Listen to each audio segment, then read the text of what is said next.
Friends, இந்த வீடியோவில் நாங்கள் பார்க்க இருப்பது இன்று அலாஸ்காவில் இடம்பெற்ற புவிநடுக்கம் தொடர்பாக. இந்த வீடியோவுக்கு போகிறதுக்கு முன்னாடி இன்னும் நீங்கள் இந்த சேனலை சப்ஸ்கிரைப் செய்து பக்கத்தில் இருக்க பெல் ஐக்கானையும் ப்ரெஸ் பண்ணி கொள்ளுங்கள். இந்த புவிநடுக்கத்தினை பொறுத்தவரை இது அலாஸ்காவின் தெற்கு தென்கிழக்கு பகுதியில் இருந்து பெருவிலியா என்ற இடத்தில் இருந்து 105 கிலோமீட்டர் தொலைவில் மையம் கொண்டு ஏற்பட்டதாக கூறப்படுகின்றது. கிட்டத்தட்ட 7.8 ரிக்டர் அளவில் இந்த புவிநடுக்கம் ஏற்பட்டிருக்கின்றது. இதன் காரணமாக சுனாமி எச்சரிக்கையானது விடப்பட்டிருக்கின்றது. குறிப்பாக இந்த புவிநடுக்கத்தினை பொறுத்தவரை இது 28 கிலோமீட்டர் ஆழத்தில் ஏற்பட்டிருக்கின்றது. பசிபிக் தகடு அமெரிக்க தகடுகளுக்கு இடைப்பட்ட பகுதியில் இந்த புவிநடுக்கம் உருவாகியுள்ளதாக கூறப்படுகின்றது.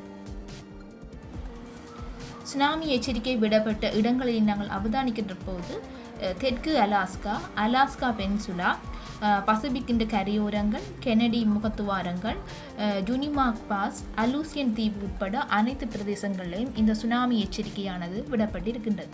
அலாஸ்காவினை பொறுத்தவரை அடிக்கடி புவிநடுக்கங்கள் இடம்பெறுகின்ற ஒரு பகுதியாக இருக்கின்றது. ஆனால் அதிக அளவிலான பாதிப்பினை தந்த புவிநடுக்கங்களாக சில புவிநடுக்கங்கள்லாம் காணப்படுகின்றது. 1938ஆம் ஆண்டு 8.2 ரிக்டர் அளவில் இந்த புவிநடுக்கம் ஏற்பட்டது. அதனைத் தொடர்ந்து 1964ஆம் ஆண்டு 9.2 ரிக்டர் அளவில் புவிநடுக்கம் ஏற்பட்டு பாதிப்பு ஏற்பட்டது. அதன் பின்பு தற்பொழுது, அதாவது இன்று 7.8 ரிக்டர் அளவில் புவிநடுக்கமானது ஏற்பட்டிருக்கின்றது. தற்பொழுது வரை சுனாமி எச்சரிக்கை விடப்பட்ட இடங்களில் இன்னும் சுனாமி அலைகள் தோற்றம் பெறவில்லை என்றும் அந்த பகுதிகளில் வாழ்கின்ற மக்களினை வேறு இடங்களுக்கு அப்புறப்படுத்தி இருப்பதாகவும் அங்கே இருக்கின்ற தகவல்கள் கூறுகின்றது.